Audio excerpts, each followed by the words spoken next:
Eu quero falar sobre não mate as suas ilusões. Eu vou tentar trazer aqui o que seria ilusão. Ilusão é tudo aquilo que existe, tudo é uma ilusão, toda a realidade é uma ilusão. Essa realidade que a gente vive aqui, ela é uma matrix que tem os seus códigos, que tem a sua codificação, né, que tem a sua estrutura codificada, onde a nossa consciência ela é projetada para um corpo biônico e ela começa a experienciar aqui. Então tudo é uma ilusão, porque nada é real de fato. Dentro da essência de tudo, isso tudo é uma ilusão. O que é real é a nossa consciência, e a nossa consciência ela está plasmada aqui para experienciar a vida. Então, se tudo é uma ilusão, o que devemos matar não é a ilusão, é desenvolver uma consciência que entenda as camadas da realidade. Então, a gente não pode matar as ilusões, a gente não pode matar os nossos desejos. Porque o que dá vida aos nossos desejos, o que dá vida o que a gente quer, é a nossa alma. A nossa alma, ela projeta os seus anseios nos desejos, nas ilusões. Então, o que a gente deve fazer é desenvolver a nossa consciência para que os nossos desejos eles estejam cada vez mais próximos da nossa essência. Ou seja, as ilusões, elas passam por um processo de refinamento, elas se transformam, elas entram ali no processo de transformação, porque ela vai cada vez mais que você vai desenvolvendo a sua consciência, você vai se aproximando e você vai encontrando o ponto mais puro dos seus sonhos, das suas ilusões, dos seus sentimentos. E esses pontos mais puros é onde a sua alma está emergindo. Então, a gente não deve matar as nossas ilusões, os nossos sonhos, até mesmo porque o nosso corpo ele está programado para utilizar esses meios como forma de expressão. Então, o que a gente deve ficar atento é os processos que a gente está e desenvolver a nossa consciência para que a gente compreenda os aspectos de nossas ilusões, as camadas de nossos desejos. Os desejos, eles são sinais para que a gente compreenda o que tem por trás dele. Então, se um desejo, muitas vezes, ele está te impulsionando a você se sentir de tal jeito, é porque ele tem uma característica da sua personalidade. Ele está entrelaçado com uma característica da essência da sua personalidade. Então, ele é um sinal para que você se reconheça. Eu quis trazer esse assunto porque, no final do ano passado, eu fui fazer uma viagem de meditação num templo budista e eu queria um espaço assim, onde eu pudesse meditar durante um tempo. E nesse espaço eu encontrei esse lugar, que é um lugar lá em Minas, e era muito lindo, era uma natureza incrível. Tinha um aspecto muito, muito contemplativo. E eu estava procurando isso.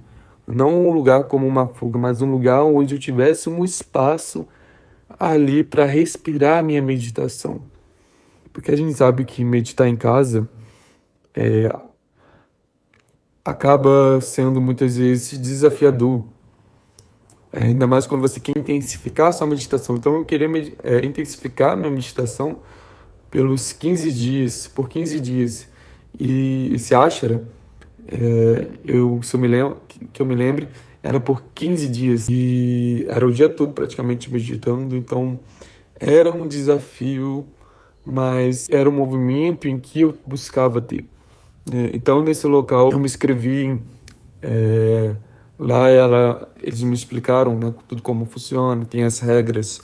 Antes de você ir, você precisa meditar todo dia durante um mês por 2 horas consecutivas todos os dias. Então, na verdade, era 1 hora de manhã e 1 hora à noite. Então, eu fiz todo esse preparo, né, eu intensifiquei minha meditação para ir. E quando eu cheguei lá, eu achava que ia ser como? Eu ia ter um local de meditação, a gente, né, ia ter ali um local para meditar e a gente ia se conectar com a gente mesmo. Enfim, mas chegando lá, tinha um templo budista onde tinham os deuses, né? Os deuses, não, as figuras dos orientes, mas tinha ali os Merkabas, das representações da totalidade, muito bonitos. Porém, quando a gente começou a fazer o processo, eu fui percebendo uma energia meio estranha ali nos monges. Uma energia meio neutra, mas uma energia meio de sem vida. E aquilo me pegou um pouco já desde o início, mas eu não falei nada, pra mim aquilo era normal. Ou era projeção minha, enfim. E assim, durante os primeiros dias, eu fui percebendo um certo tipo de controle. Porque eles começavam a falar, tinha a meditação, e a meditação era muito rigorosa. Você tinha que ficar com a coluna bem ereta, né? Tinha que fazer um movimento, você tinha que fazer um barulho de respiração, você tinha que fazer todo um processo onde você ficava rígido no movimento, rígido numa posição e rígido num tipo de respiração lá. E se você não fizesse barulho, toda hora eles vinham. Toda hora eu não fazia barulho, toda hora eles vinham. Por quê? Porque antes de ir eu já tinha feito alguns acessos no meu registro, no meu campo acástico, e estava fazendo uns processos de resgate. E esse processo de resgate, ele fica no seu corpo durante os dias, para você integrar durante esses dias. Então eu precisava sentir o meu corpo, eu precisava sentir partes do meu coração para integrar.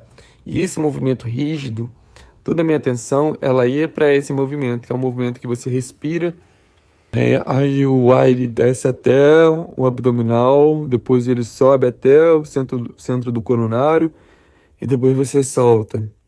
Então era um movimento muito mecanicista, muito mecânico. Você não tinha espaço para você sentir, para você relaxar, você tinha que ficar nesse movimento. E nisso eles falavam que era um processo de limpeza muito profunda, de não sei o quê. Só que comecei a perceber que tinha uma lavagem cerebral no meio disso tudo. Por quê? Porque a gente assistia algumas palestras do mestre lá do local, e esse mestre, ele dizia que ele começava a realocar a realidade como uma ilusão. A vida como uma ilusão, de certa forma. Então, e isso foi intensificando muito no discurso dele, e ele traz uma categoria muito, muito simplista de que tudo é mente. Literalmente tudo é mente. Mas ele estava querendo associar todas as nossas dores, todos os nossos sentimentos, todas as nossas questões como uma ilusão da mente. E ele criava algo muito devocional ao divino externo, e não ao divino interno que existe dentro da gente. Então se abria um contato devocional com esses deuses, né? Criou-se um campo ali de conexão com os deuses, e eu percebi isso como uma devoção. E ele começou a dar muita ênfase nessa questão de que tudo é uma ilusão, o caminho da liberdade é isso. E aí eu comecei a perceber a ignorância em relação ao que é a alma, né? O que é a alma para ele? Isso ficou nítido que ali eles criam uma estrutura rígida mental, que cria um campo de devoção com uma estrutura externa, com um arquétipo externo que pode sim gerar certos tipos de conexão, mas é uma alienação porque não desenvolve a sua alma, não desenvolve o seu campo energético, a sua psique não é desenvolvida. Aliás, ela é fragmentada, porque é como se o tempo todo, quando a gente faz isso, a gente tira a nossa relação com essas partes. E a nossa consciência, ela fica concentrada em uma crença, que é uma crença da iluminação, que é uma crença de se atingir a verdade. Só que todo esse mecanismo, ele não há como atingir verdade sem desenvolvimento da expansão da consciência. E a consciência, ela não pode expandir matando a si mesmo, porque a nossa alma, ela está projetada na vida. Ela está projetada em tudo. Então, todas as camadas que existem dentro da gente, ela não é para ser matada. A vida não é para ser interpretada como uma ilusão. Se tem algo que me chama na vida, eu preciso entender o que é aquilo que me chama. Eu preciso compreender qual parte minha está identificada e por quê. Porque a minha alma está lá. Então, no momento em que a pessoa ela está fazendo esse processo, ela está matando a própria alma. Ela está matando o próprio aspecto seus. Então, ela está se fragmentando para ficar preso dentro de uma ilusão de que isso é libertação, de que isso é se iluminar. Então a gente cai no processo alienante e os nossos chakras, eles param de se desenvolver. Eles param de emitir frequências. Eles param de expandir. Porque cada chakra nosso, ele está ligado a um tipo de realidade. Então quando a pessoa ela começa a se fragmentar, ela vai se desligando. Ela começa a perder um enraizamento com a vida. Ela começa a perder um processo ali de conectividade com as outras atmosferas, porque esses chakras vão estar enfraquecidos. O eu se enfraquece porque ele não tem mais o senso de identidade, porque ele nem mais se identifica com o que ele é. O ego, ele não é o seu inimigo, mas ele é uma parte sua que estabeleceu a parte inicial para que você se compreendesse. Ele não é o seu inimigo que quer te prender. Ele está preso porque a gente não consegue nos desenvolver, porque a gente cria resistência. Mas esse processo de matar, né, de morrer para o mundo, de morrer para essas questões, é um processo alienante. Então você não tem mais contato com o campo externo, com as pessoas, você não faz mais nada do que você fazia. E os símbolos, eles existem no campo do coletivo, eles existem no campo do inconsciente. Quando a gente fala de inconsciente coletivo, a gente não fala só das coisas ruins, a gente fala também do campo do inconsciente coletivo, onde coexistem as nossas memórias, que é onde a nossa alma, a essência da nossa alma está. Então eu fui percebendo muito isso, muito essa questão de, até mesmo a questão que eles falam de voltar para dentro, o lugar que é muito bonito lá, eles falam que não é para ficar olhando para a natureza, que não é para ficar contemplando o mundo, que não é para ficar pegando sol, para que você não se distraia. Então é um processo muito rígido, onde você literalmente mata a si mesmo, literalmente se fecha, cria uma rigidez, o corpo ele para de corresponder às outras atmosferas da realidade.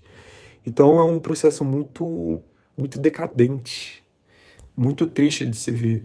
E quando eu olhava os monges, tinha uma monge lá que me chamou muita atenção, que era uma monge muito nova, e ela largou toda a sua vida para ficar ali. Claro que são escolhas, né, que a gente faz e são experiências, mas muitas dessas experiências, elas estão ligadas com o mecanismo de fuga da realidade. A realidade, ela não é para ser ignorada, nem mesmo é para que a gente fique preso nela, mas é para que a gente transcenda. E a gente não transcende realizando, porque toda a vida externa é um reflexo daquilo que a gente precisa compreender dentro da gente.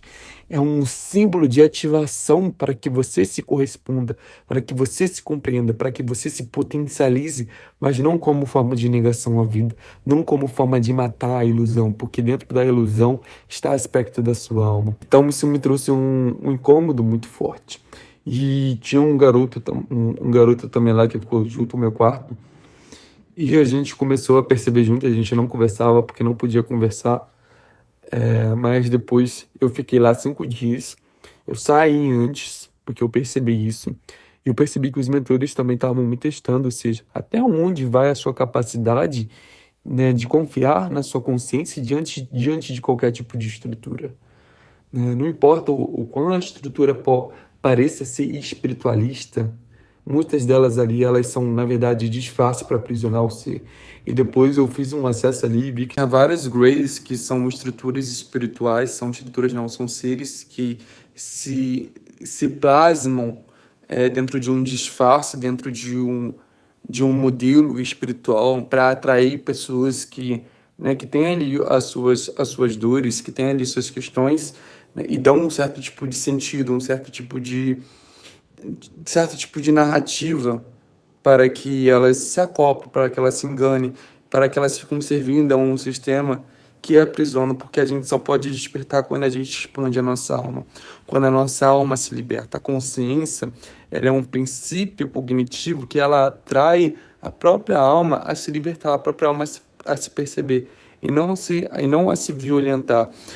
O processo, né, que a gente vive não é um processo de violentação, não é um processo de ilusão, sim, mas é um processo em que a consciência ela se desenvolve, as nossas questões se integram a partir da consciência do amor, a partir da consciência do amor que dissolve essas questões e nos liberta, não numa iniciação de separatividade, de uma violência consigo mesmo. Então, esses seres, esses greys, eles se utilizam de várias tecnologias, de várias coisas ali, para criar um campo holográfico atmosférico que cria ali um contrato com essas pessoas onde elas ficam devocionais.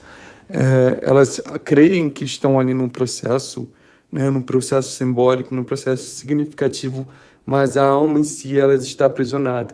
Parte delas estão aprisionadas, parte delas estão reverberando na dor, na separação. Então cria-se até um processo muito mais traumático do que elas imaginam, porque é um processo que vai precisar ser resgatados em outras vidas. Para vocês terem noção, um processo desse pode trazer um processo de desencadeamento de várias vidas para resolver apenas essa vida. Porque uma vida em que a gente se desconecta da gente mesmo é uma vida em que a gente não se reconhece, é uma vida que a gente tá violentando, né, a própria vida, a própria realidade, a própria alma, então. Então, não mate as ilusões. Aliás, faça o contrário. Busca compreender a raiz de todas as ilusões, que todas as ilusões elas vão te levar para a consciência, pois a consciência é a única coisa real. E se a gente busca a consciência, a gente consegue entender toda a ramificação das nossas ilusões, de nossas coisas. A gente consegue transformar e nos integrar de uma forma muito mais expansiva.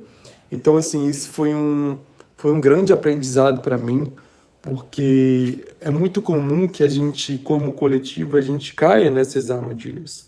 Ainda mais se a gente estiver muito vulnerável, então tem muitas pessoas que são vulneráveis a essas questões. E a gente precisa ter essa consciência crítica, não como forma de julgar, mas como forma de compreender também o que se passa além da realidade material, além da superfície, porque a gente tem muito uma consciência crítica diante da realidade, mas diante da realidade espiritual, diante das realidades que coexistem com essa realidade, que nada é separado. Então a gente precisa também ter essa responsabilidade para que a gente não caia nessas armadilhas e não crie contratos. Igual as pessoas que vão na igreja, elas criam ali um contrato, muitas vezes devocional, com alguma estrutura religiosa, e tem muitos seres com hologramas, porque a única coisa que realmente vai nos dar segurança, vai fazer a gente fazer o nosso processo de desenvolvimento, é o processo de conexão com a gente mesmo. É um processo em que a gente não está dependendo de nada, no sentido mais predominante. Claro que a gente sempre vai estar dependendo, mas não dentro desse sentido. Então é um processo em que a gente utiliza o externo como complemento para se reconhecer, para se despertar. Sim, as pessoas não estão lá para te dar felicidade, elas estão para que você desperte como você vai conseguir alcançar essa felicidade para si mesmo. Então, gente, espero que vocês tenham gostado desse vídeo. Se gostou, curte e comenta aí. E se inscreve também no canal. Obrigado.